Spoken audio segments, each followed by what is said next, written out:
Welcome, everybody. It's Katie Lane with Thrive Alcohol Recovery, and today I am really excited to be presenting today a Sinclair Method success story.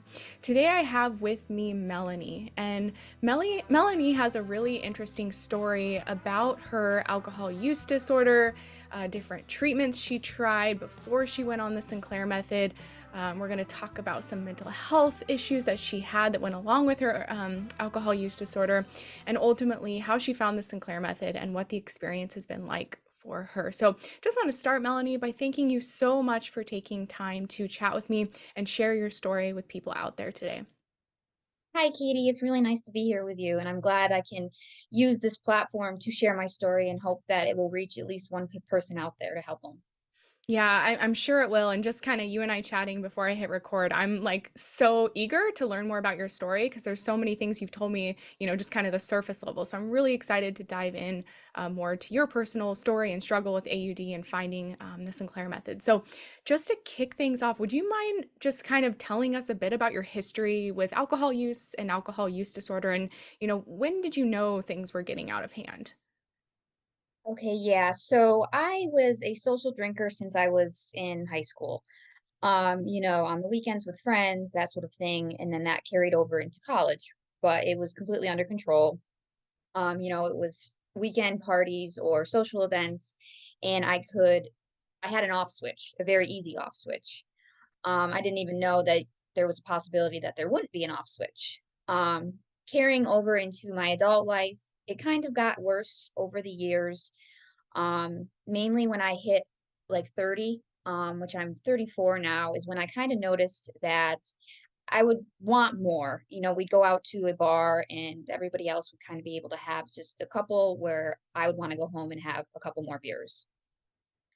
But life was still manageable. I was still doing everything. I'm a lawyer. I was fully capable of doing my job, taking care of the household. I was married. Everything was fine. I was just drinking a little more than I wanted to. However, in 2020, when COVID hit, and I know COVID had a big impact on a lot of people, that's when I became very dependent on alcohol and I started daily drinking. So I also suffer from a mental health condition known as obsessive compulsive disorder, which in that scenario of COVID, my OCD really went rampant. And one of my compulsions was to drink because it shut my mind off. So you're locked in your house, you can't see friends, you can technically drink all day, you're not driving anywhere, so I just became very attached to alcohol. It was my numbing coping mechanism, but it escalated very quickly. I know that some people, say it could take 20 years, over decades to actually form the addiction. Well, mine hit very quickly. And I noticed probably the middle of 2020 that I was full blown alcohol use disorder. I wanted more and more and more. There was no stopping me. It was waking up in the middle of the night wanting another beer, because I started shaking or having anxiety, because my body was, now I know, was withdrawing, and it became a necessity.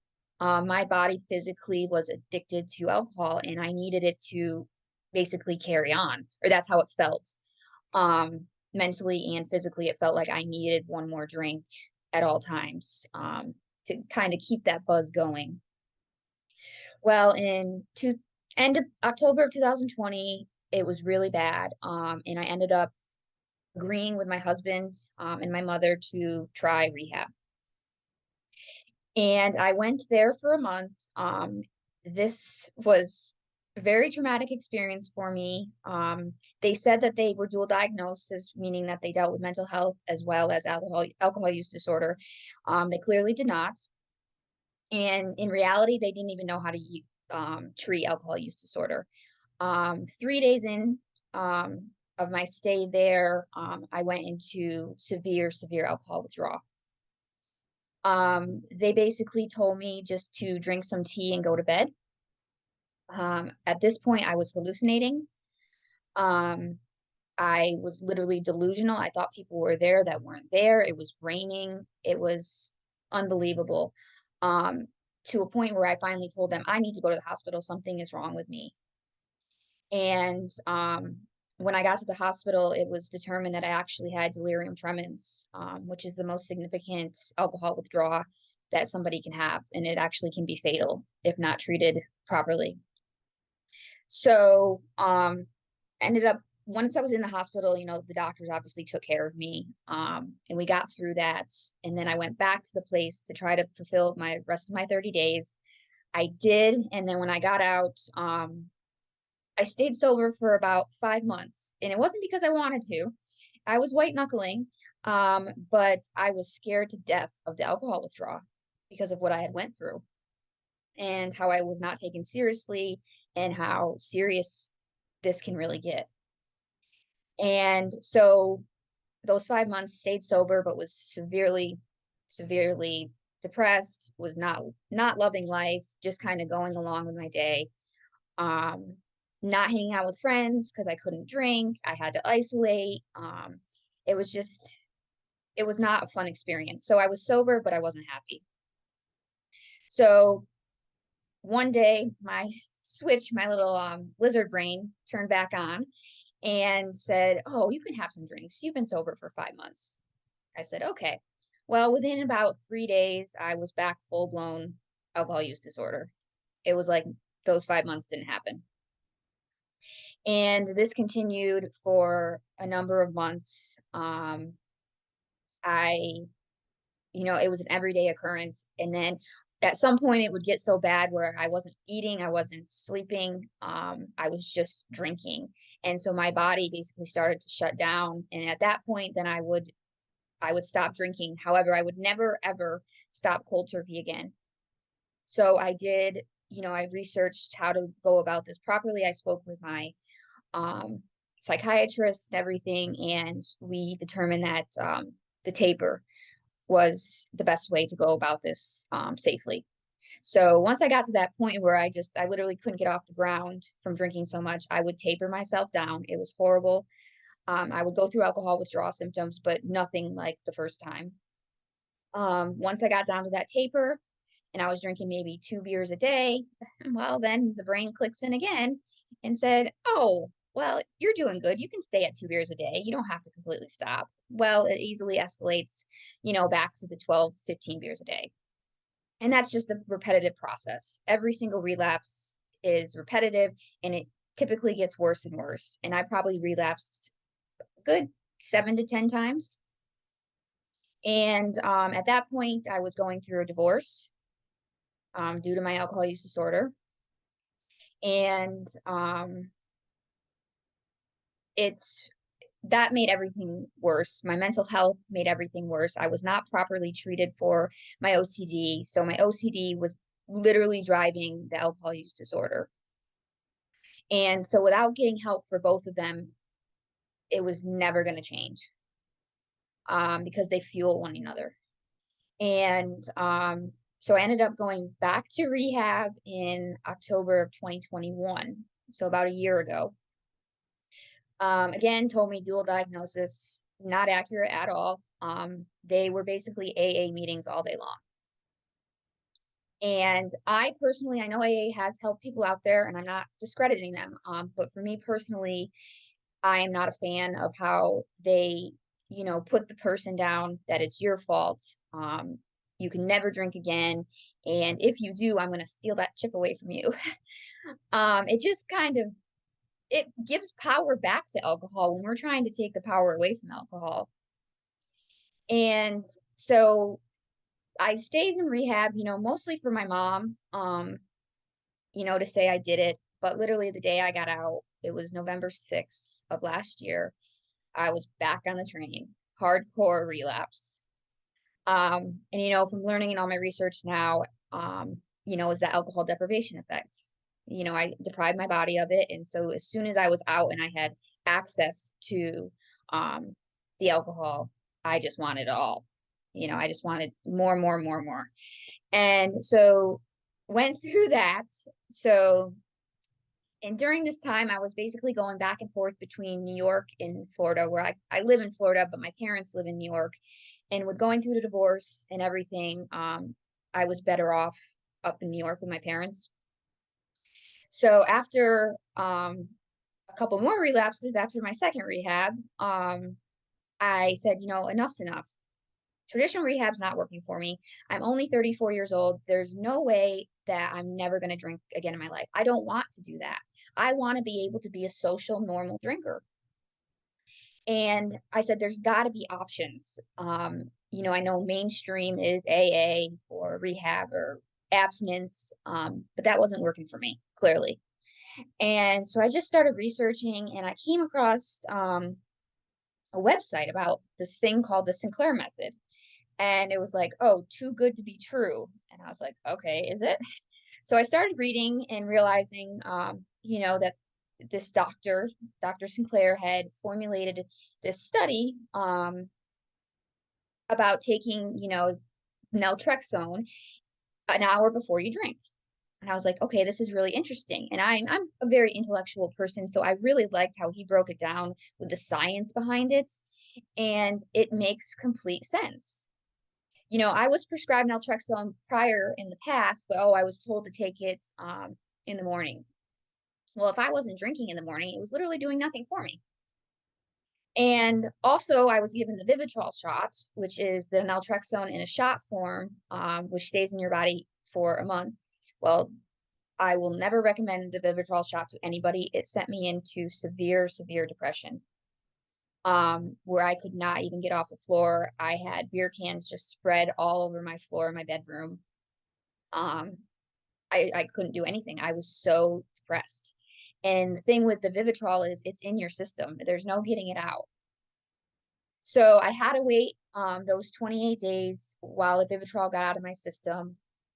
Then I called my psychiatrist, and I said, hey, have you ever heard of this thing called the Sinclair Method? And he's like, no. He's like, what is it? And I started explaining to him, using the targeted dose of naltrexone an hour before you drink. And over time, as you do that, your brain is basically rewiring to a pre-addiction state. And scientifically makes so much sense, because that addiction pathway was not created overnight. And so that's taking that, basically that neural pathway away, is not going to go away overnight. But as you continue the practice and the habit of always blocking that pleasure you're receiving from alcohol, that it will go away. That pathway will no longer exist. So he was really intrigued. He couldn't believe that he had never heard of it. He's been in the industry for 30 years. And I said, well, yeah, it's from the research I'm doing, that seems pretty accurate along a lot of the medical professionals in the United States. I said, but hey, I'm going to give this a try. And he said, okay. He said, I will give you whatever naltrexone you need. And we'll go from here. Well, so he ended up sending me the prescription. I was a little nervous to try it, but I did try it a couple times. I felt like I got very anxious in the beginning, but in reality, I think it was just the anxiety of thinking, oh, is this one more thing that's going to fail? It wasn't actually the naltrexone, because then I ended up continuing my research and actually found Deer Haven Gardens, which was the only residential treatment center in America that utilizes the Sinclair Method. And so I was like, oh, wow, this is cool. So I reached out to them and I ended up getting one of the first 6 spots available, which was an amazing thing. I mean, it was just basically, if I can take back anything in my life, that was the moment that saved my life. And so when I went to Deer Haven, that's when I really started using TSM. I was trained by the doctors there, the psychiatrists there, the staff on exactly how to do TSM. And so I'm very grateful and I'm very lucky to have that. It's nice to be in a facility where you are learning everything as you're actually doing the Sinclair Method. And they're calculating, they're watching your habits, they're watching your time that you take it. So, you're getting accustomed to always taking that pill 1 hour before. And so being there for 30 days was just monumental in this path. that I took to utilize the Sinclair method. Also at Deer Haven, I was also the psychiatrist there is actually the first person to formally diagnose me with severe OCD, which I knew I had, but over the years I was never properly diagnosed or treated. And she's the one that got me on the meds and the specific ERP, which is the therapy used for OCD, and a combination of what I learned at Deer Haven between my mental health and my alcohol use disorder is just phenomenal. So I got out of there in June of this year, and I have been on the Sinclair method since. So it's been about approximately 6 months. I have never not been compliant. I'm a big rule follower, which I think makes this easy for me or easier that I will never drink without that pill. There's nothing that I can't do to wait 1 hour. Whether I'm screaming, whether I'm punching something because I want that alcohol, I can wait that 1 hour. So in the beginning, it was hard in that 1 hour. Um, but also being at Deer Haven helped because when you were downtime, they would make sure you were doing specific things during that hour.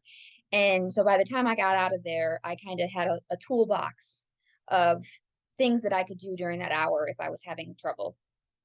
But it quickly became, I'd say within the first 2 months, like the hour after that, the hour never even bothers me.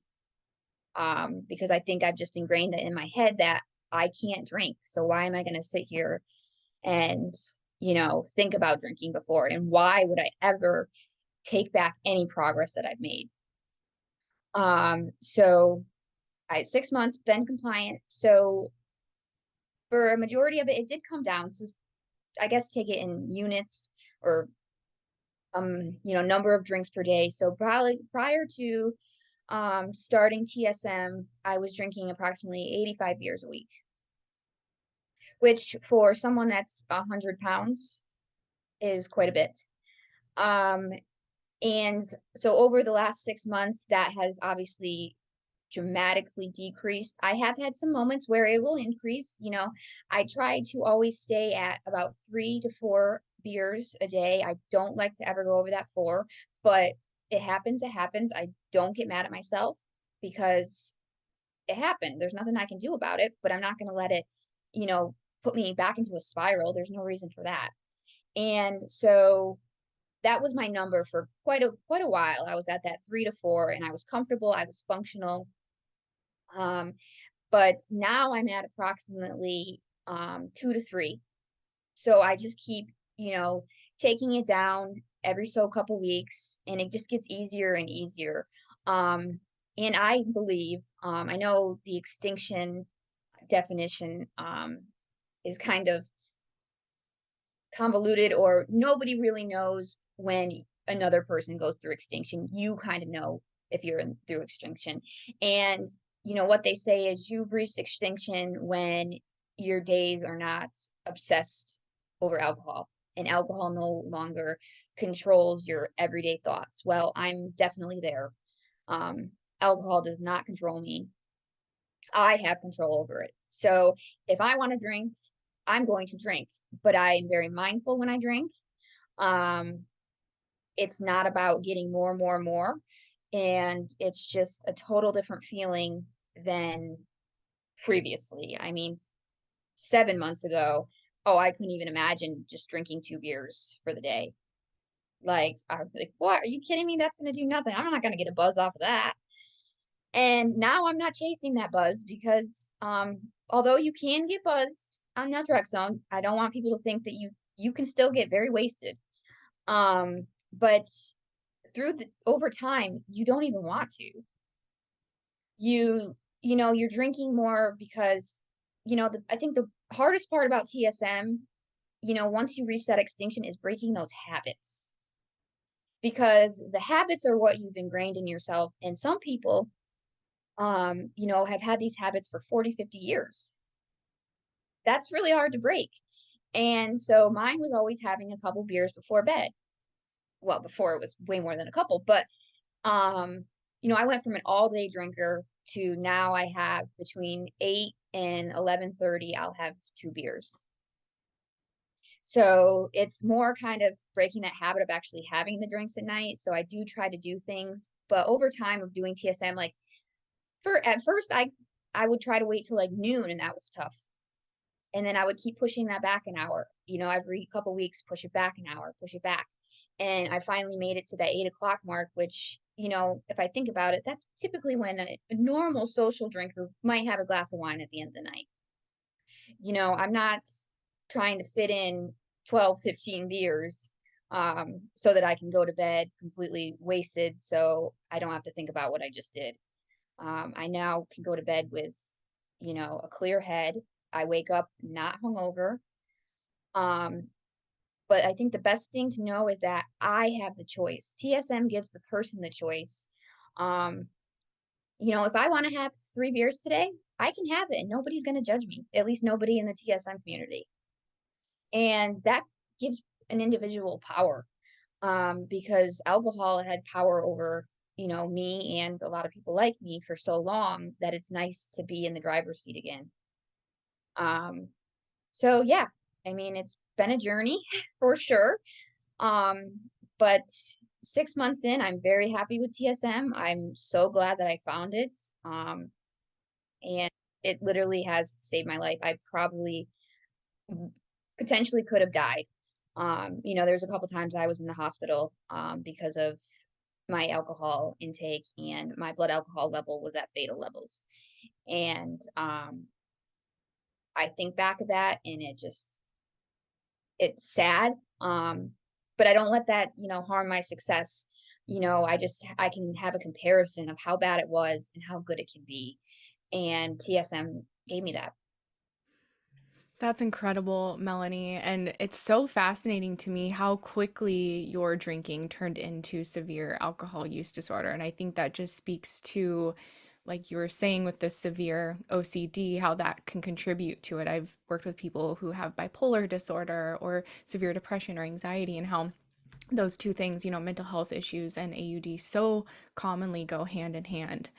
I wanted to say briefly, just for people who aren't aware, because we've been talking about Deer Haven, and it was an in person treatment center for the Sinclair Method, but unfortunately it closed a couple of months ago. I don't know if it's going to reopen, but just in case people are like, oh, what's Deer Haven? And they want to look it up. I'm not exactly sure why it closed, but it's no longer offering in person TSM treatment, at least at this time. Um, one thing you mentioned, Melanie, which I think is a really common challenge for people, and I hear this a lot, is, just the simple fact of drinking to turn off the brain, especially with you, that's probably amplified with obsessive compulsive disorder. But even for everyday people, I hear all the time, oh, I get off work and I drink to kind of turn off my mind because I'm stressing, I'm thinking about the day or whatever. I'm just curious, how has that been for you? Now that you're drinking less, you're not using alcohol as that coping tool anymore. How do you turn off your brain now? And what was that process like of going from using alcohol in that way to now having this control over it? Well, a lot of it does have to do with my medication for my OCD, which I was finally properly given. OCD medication is very different from generalized anxiety, which is what I would been treated for about 20 years. So I was about 11 when I went through a childhood trauma that spiked my anxiety. And I tried med after med, nothing was working well. It was because it wasn't, they weren't treating me for OCD, they were treating me for anxiety. And so that also with my therapy has helped me in that avenue. So when I talk about your mind going with someone with severe OCD like me, think about it at a spinning, a roller coaster. I say it's like from a level of 1 to 10, my brain was at a 12. Now, the average person would be at a 3 or 4. So I know the average person says, "Oh, guys, my brain goes, pretty fast." So my medication basically brings me to that normal level of what a typical person without OCD is feeling. So I still do have those racing thoughts. Um, but I have utilized, methods to cope. Which I recommend, even if someone's not struggling with mental health disorders, if they are struggling with AUD in general, that therapy is a good avenue to complement TSM, because we all have stuff that we went through in our lives, whether you actually have a diagnosable mental health disorder or not. We've all had some sort of trauma, some sort of grief, um, which a lot of times, you keep inside, which a lot of times turns into or helps manifest the AUD.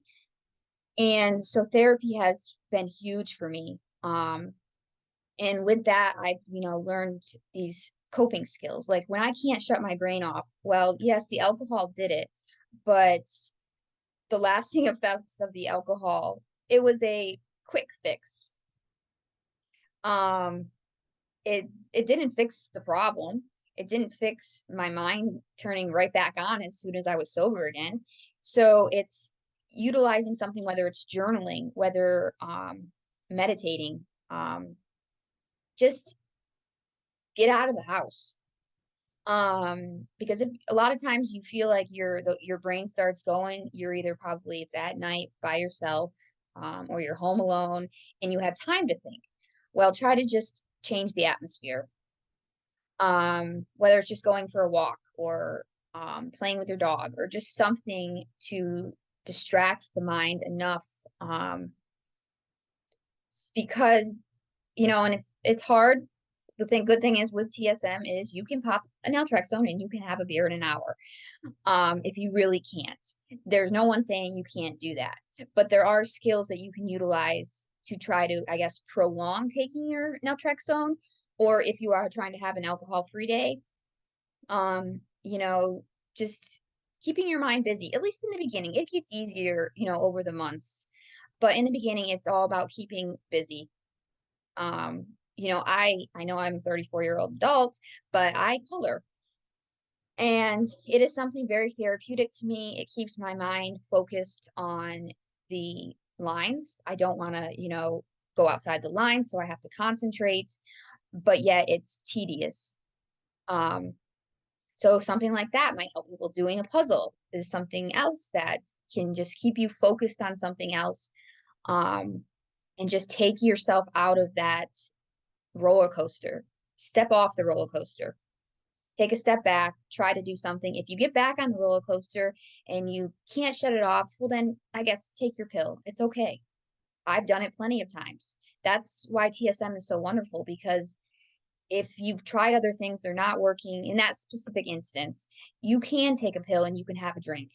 And it might settle you down or it might not, but over time, you'll learn that those couple drinks are probably not going to shut your brain off. They're always going to be there.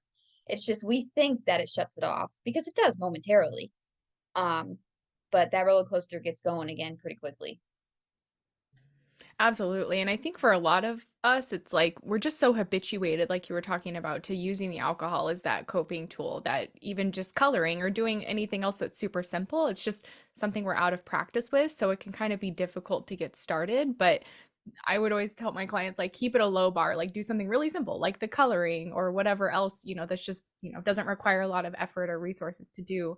And just starting by doing those things. And the great thing about our brain is that, it loves to learn new habits. And so if we keep repeatedly doing something, our brain will eventually turn that into a habit in and of itself, or a new coping tool, at least. That's another option to alcohol. I was curious to hear, obviously, you're 6 months on the Sinclair method. You've seen incredible success in that time. And, I'm sure you will continue to see success, because I find this method just works better and better the longer you're using it. And it sounds like that's happening for you as you see your drinks kind of slowly come down. What resources or tools, whether you got them at Deerhaven or you learned them elsewhere, what do you think were the things that have been vital to you seeing progress on the Sinclair method? Of course, we have the compliance. We all know that's the golden rule, but what else has helped you see the progress and success that you have in the 6 months you've been using the method? One of the biggest things that I did get from Deer Haven, which there's so many avenues out there that other people can do, which I've also joined, but I have those 5 other females that I actually went through those 30 days with. So we have stayed connected. We have a group text that's always going on, whether somebody's doing great, whether someone's not doing so well. It's great to have a community of people that are on the Sinclair method with you, because Sadly, not a lot of people understand it, which I'm sure that people have already realized. And also, there's a lot of people that will judge it. I've had some people in my life, that I've explained to them what I'm doing, and I've got, the comments, "Oh, that's just your excuse to drink." Okay. I don't really need an excuse to drink because clearly I had no problem doing it. But if that's what you want to think, that's okay. But this is my journey, and if you don't want to be on it with me, that's okay too. Um, and so it's nice to have the closeness that I have with my Deer Haven girls to be able to, because they get it. They understand the reasons that we pick up the drink. They understand the reasons why some days are better than others, or why will all of a sudden, one day you're doing so well and then you'll have a spike and then you look back and you're like, oh, now I see why that spike was. This and this happened that day. Or something triggered me, reminding me of something awful in the past. Or I had one of those drinking dreams, which I'm not sure if everyone knows what they are, and they're really fun. When you have a dream about basically how you were in your active addiction, and that feeling you had of just craving it and wanting it, and your body literally was like fiending, to the point where you did a lot of stuff that you would never ever do if you were in the right mind. And so if I have them a lot, and so I have my group of girls that I can talk to about that. So community is a big thing, and I know, like, I'm on the Facebook group, which is nice. They also have the TSM meetups where they have Zoom meetings, either once or twice a day. So they're out there to get kind of that community part of it. Because it's not like AA where you can find a meeting in every city at every time of the day. It's not. But there is a huge TSM presence, if you just go and look for it. And so community is number one. Also, habitual changes, like we've talked about, is huge, huge, huge. And that, to me, going down in drinks was not even as hard as changing the actual habit of it. Because some days I don't even feel like drinking, but I have that habit. And so my brain is telling me, oh, you want to drink because this is what you always do at night. And so that's the biggest obstacle, I think, is just saying, well, no, I'm not going to sit on my patio and have the drink tonight. I'm going to go and take a late night yoga class or something else that basically starts retraining my brain that no, not every night before you go to bed do you have to have a drink. Um, because you might not even want it, but you find yourself drinking it just because that's what you're accustomed to. So habit change, huge one. Also, like I had mentioned before, again, therapy is very important. And because if we can be in a good headspace, TSM can be so much easier. Because TSM is not difficult. I mean, there's one golden rule: is to, always take your pill an hour before. But, to get to the root causes, and to deal with that stuff, the alcohol becomes, with the help of the Sinclair method, becomes, easier, because you're dealing with the other emotional stuff that you've probably jam packed down with a ton of alcohol over the years. And so I think that it's very important, to anybody that's utilizing the Sinclair method, because yes, I know some people can be genetically predisposed to alcohol use disorder, which I believe I am, but that doesn't mean that the actions and the events that occurred in my life did not spark it, in a way that it did, because absolutely it did. Yeah, I'm so glad you mentioned the headspace. I have this free resource that I share on my website, and it's like my number one tip for TSM, and I really it's all about like the mindset of TSM and having the right mindset going into it and throughout, because sometimes even just those sneaky thoughts of like, oh, this method won't work for me because nothing else has, or, even just like I'm not worthy of overcoming this, or who would I be without alcohol? Like those thoughts that may be unconscious and we're not even aware of, I think they can just keep people stuck and treading water. And if they're not kind of becoming aware of those and getting the support to have the right headspace, like you said, or the mindset, it's so easy to tread water, even if they're just, even if they're taking the pill and, doing the protocol correctly. So I'm so glad you mentioned that. Yeah, Um, and people also have to realize that this isn't going to happen overnight. mm, So if you're not in the right headspace, you are going to see yourself as a failure. Oh, well, I'm a week in, and I've seen people post this, like I'm a week in and my drinking hasn't changed. I'm such a mess up, and no, you're not. It takes time. So you got to be in that right headspace where you're cheering for yourself because you're your best supporter. Other people can support you and they're great, but in the end, it's you. And so you got to have confidence in yourself. And if you're in that good mental space, you will have that confidence to know this will take time, but it will work. what about you? Did you see changes in your drinking right away, or did it take time for you to see the naltrexone working? Um, I would say what you guys call in the TSM community is I was a quick responder. Um, and when I've talked to people about it, that have a lot of knowledge about TSM, there's a lot of factors that go into it.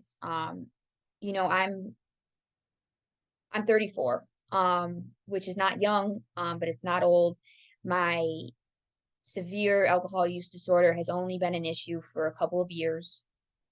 I'm not dealing with decades and decades like some people unfortunately are. Um, so that does help. So those neural pathways that we spoke about have not dug in as deep. So that could be a contributing factor of why I responded as quick as I did. Um, and also, I tried everything else. I told you about the rehabs I've tried. I tried AA, I tried hypnotherapy, I tried realigning my chakras, um, changing my diet, um, all sorts of different, avenues that you see out there in the world. I tried everything. So I was at a point where I was so like I wanted this. This was not my family or friends saying, you need to do this. This was me saying, I want this because I'm sick of laying on my floor with beer cans all over and not showering, not eating, feeling like a piece of crap.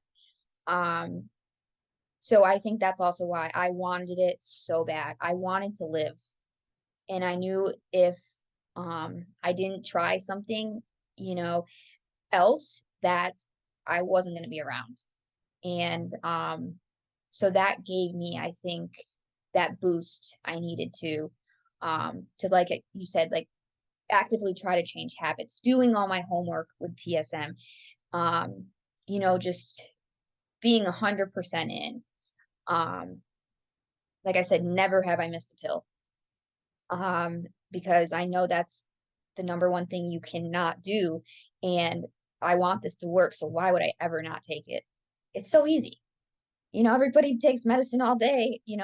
Girls are on birth control. Do they ever forget to take that? No. So it's the kind of the same thing. It's just, if you want something bad enough, you will do what it takes. Yeah, absolutely. And I think that's so important, you pointing out that like you wanted it for yourself and it wasn't anybody else. Because sometimes I do see people start this method and they're kind of one foot in, one foot out, like they're not totally ready to make this change. And it's really hard to see progress, even on this method with, how powerful it can be. I just, unless you have that burning desire of like, I've got to make this change and I'm like 10 out of 10 committed to this, it's going to be tricky to, I think, get to the full results on TSM. Gosh, this has been such a great conversation. I'm curious to hear, sometimes when I make videos, people comment and they say, oh, this method doesn't work for quote unquote real alcoholics or people who have serious alcohol addiction. And from what I've heard from you, like you were definitely there, like in withdrawal, like DTs, like having these symptoms of what severe alcoholism looks like. But here you are today, and the method has worked for you. And of course, we know the Sinclair method doesn't have a 100% success rate 100% of the time. But what would you say to people who say that it can't work for people who are like severe alcohol use disorder? I think that's completely false. Yes, I am. I guess, I haven't been drinking as long as some people, because of my age, but I hit rock bottom. And I know that they say sometimes that's what you need. Well, I don't believe that either, but I was at rock bottom. I mean, to be in the hospital, hospitalized for delirium tremens, which only 5% of the population gets, um, if that doesn't clue you into how true of a, I don't like to use the word alcoholic I am, but I was in an active addiction. And because it can't get more like worse than that when it comes to your body wanting something so bad. I was so physically addicted that I couldn't stop. And when I was forced to do that, my body, I mean, my brain, my body went insane. And it was the scariest thing that has ever happened to me. Um, so that number one, and number two, I had to stop working. I had to take time off because I couldn't put the drink down. Well, I can't drink and be, in my career. So, I just had to say I need to take time. Like you know, I couldn't function. I know that they say there are people that are quote unquote functional alcoholics, and I know some of them, and I don't know how they do it. But at some point, mine just came very quick. And I think I'm fortunate that it came that quick because at least I was able to cure my alcohol use disorder while I still am young. And I feel sad that it does take some people, my uncle actually, he has alcohol use disorder. It's very severe, and he is in liver failure right now. Waiting on a liver transplant, which may or may not come because they're not the easiest to get when you basically ruined your liver from drinking. So that saddens me every day. And he looks at me and he's like, man, he's like, how did like this was around for this method has been around, and naltrexone has been around since the 90s. Um, why did I not know about this? This could have saved me, but he was functional. He was still working, but he was downing a case of beer every day and clearly destroying his body. Um, but for me at least I'm taking a cut right to the addiction right now early in my life, and I'm glad. But some people it does take a longer time to form that, but there's no shape or form that I was not in full-blown addiction. You can ask, you know, friends, family of mine. I mean,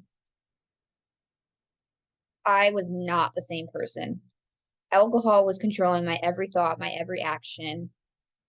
Um, I I don't I my the person inside me was no longer there. I was a shell of who I am. And it was because alcohol was running literally everything in my life. I lost my husband, I lost my house, nearly lost my job. Thank God I didn't. And my superiors were willing to, um, keep me on until I got better. But it was bad. It got bad, and I know it got bad quickly, but that's how this disease works. It can sneak up on you, and so if someone thinks, "Oh, I'm too far gone," you're not. You're really not. Um, because I know myself, I know others that I work with that not work with in work wise, but like that I've spoken to through TSM that are pretty far gone, just as bad or even worse than me, and TSM has worked for them. And if anyone wants to, obviously people probably know about Claudia's, her one little pill documentary or her books. and she tells her story, and um she wasn't doing very good either. She was in a bad place, but look at her now. And so I think just because TSM isn't broadcast the way it should be, you don't hear of all the success stories, but they're out there. They're out there all over the world, and I'm just one of those. Um, so don't ever say this isn't going to work because I'm too far gone. No one's ever too far gone unless you're in the grave. Very well said. Yeah, I agree. I've seen it work for severe cases of alcohol use disorder. And I think it goes back to what you said, like, you got to want this for yourself. And I think when it quote unquote doesn't work for people, whether they're mild, moderate, or severe, it's like you know, I think step one is like, do you really want this for yourself? Or is it your spouse that's pressuring you to do it? Or is alcohol still that coping tool that you're relying on? But I've seen it work for all cases of alcohol use disorder, which is really, really encouraging. And just to hear of your experience in the traditional treatment system, like, I don't know if you think about this sometimes, but sometimes I think, oh man, where would I be today without TSM? And that's no pun intended, but like a very sobering thought. And I'm just so glad that you're here today to talk about this. And, you had that experience in the traditional rehab, but, TSM got you where you wanted to be, which is so encouraging to see. As we wrap up, I wonder just, do you have any tips or anything you'd like to share for people who are on the Sinclair method today, whether they're just beginning or if they're going through a rough patch, just any tips or insight you'd like to share with people who are using this method to overcome AUD, who maybe are not, where they want to be yet? Yeah, I would suggest getting like a TSM buddy. Um, if you think about it, it's kind of like, I guess, a sponsor in AA. It's not, but um having that one person, I have my one friend from Deer Haven. I have, five of them, but my one friend that I'm really, really close with. And she has helped me through some of those rough times when I felt like I wasn't, you know, getting as far as I wanted to get. And vice versa. She's had the same things happen to her. So, I give her encouragement, she gives me encouragement. Um, and it's nice to have somebody that, so when you feel like you're failing and you're like, oh crap, I drank 12 beers or 6 glasses of wine this weekend or last Saturday night. It's not where I wanted to be. And you feel like, oh, I'm a failure. No, reach out to your buddy and say, hey, I did this. And they will probably say, oh, me too. um, so it's knowing that you're not alone, because I feel like in a lot of the other traditional methods, I guess, to try to quit alcohol or to put your AUD under control, um, you're shamed, and everything you do, if you pick up that one drink, you're shamed. Well, no, in TSM, you're not. And sometimes having that buddy there to remind you is helpful. Yeah, very helpful. And yeah, I think the traditional treatment, it's like a black and white. You're either in recovery or you're in relapse. And with TSM, it's different. And there's challenges that come with that because we can still drink and it can still get out of control, and that can be really discouraging. But just to stay the course, time is your ally on the Sinclair method. The longer you're using it, the more dedicated you are and engaged in this protocol, the better it's going to work. Yeah, and also I want to say always utilize the C3 Foundation's drinking chart or any similar drinking chart, because it's really interesting to see your levels, how they decrease. I can look back, say, at week 9, and I see that I increase. I look back at the dates, and I was like, oh, I was on vacation. And it just makes you realize a lot of things. Or, I broke up with a boyfriend. Oh, yep, I see it spiked a little bit. Um, but it's just interesting to see your pathways, but also realize that's normal. When things happen in your life, vacations, people tend to drink more, or a breakup, you tend to drink more. So don't be hard on yourself. Just as long as you stay compliant and you keep chugging along, not literally. Oh wow. Oh, that was awesome. You'll get there. That was so awesome. Awful choice of words. Oh, That was hilarious. No, I think that's so true. And sometimes drink logging is difficult for people because it's a new habit. And maybe for me, it's like I didn't want to face the numbers, so I was scared to log. But from your experience, and I agree, it's like when you can look back on that information, like, yes, it helps you in the day to day to be more mindful and track, but looking back, it's really, really encouraging to see the progress, but also to see, like you said, it's like the spikes. Oh no, if we're not like having a higher view, we can be freaking out. Oh no, my drinking's going up. But it's like, okay, well, you had a really stressful day or you forgot to eat before you drank. It's like there's usually a reason, and it's not just because you're failing and, you're terrible at TSM. So I'm glad you brought that up. All right. Well, oh my gosh, this has been such a wonderful conversation, Melanie. Thank you so much for taking time to share your Sinclair Method story with us today. Are there any final words that you wanted to share with people before we end this conversation for today? Well, again, thank you, Katie, for having me. I'm glad that my voice can be out there, and I hope that it reaches at least one person. And to know that you're not alone is the best thing you can do during, any sort of recovery, whether it's from anything in your life. To have that support system is great. And with TSM, there's so many people you can reach out to. So don't ever feel like you can't, or you have to sit here and you have to learn everything you need to know about the Sinclair method to be successful. And if you don't know this, then you're not gonna, if you know you need to take a pill an hour before you drink, you can do this. There are other, rules and stuff with I don't want to get into it, but don't feel like you need to be the expert on it to be able to be successful. Just try your best. You will have pitfalls. We all do. Um, but as long as you get back out of them, it's okay. So don't don't be hard on yourself. And don't take any judgment that you're going to receive from friends or family if you're drinking, because I got the looks. They're like, "Oh, she's drinking. I thought she, suffered from alcohol use disorder." Well, yeah, I do. But I have it under control now. So, I don't care what they think, and don't you shouldn't either. As long as you know that you have control, that's the only thing that really matters. And TSM allows you to have that control. Um, so you can do it. I know you can. Well, you're such an inspiration, and your story is such an inspiration. So thank you for sharing with me today, and hope everyone enjoyed this. Thanks again. Talk to you soon. Thank you, Katie.